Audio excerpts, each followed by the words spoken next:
আজও বাংলাদেশের স্বাধীনতা সার্বভৌমত্ব নস্যাৎ করতে চায় অনেকে। যে কোনো মূল্যে আধিপত্যবাদের থাবা প্রতিহত করতে হবে।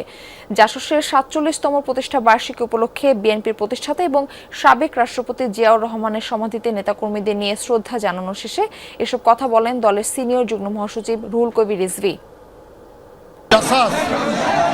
তাদের ৪৭তম প্রতিষ্ঠা বার্ষিকী উপলক্ষে এখানে শহীদ জিয়ার বাজারে তারা ফতেহা পাঠ করেছেন, পুষ্পার্ঘ্য অর্পণ করেছেন।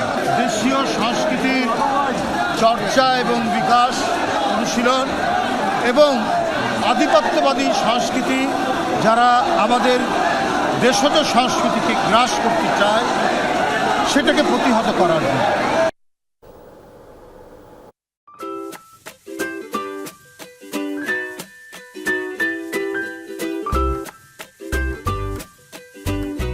From Nestlé.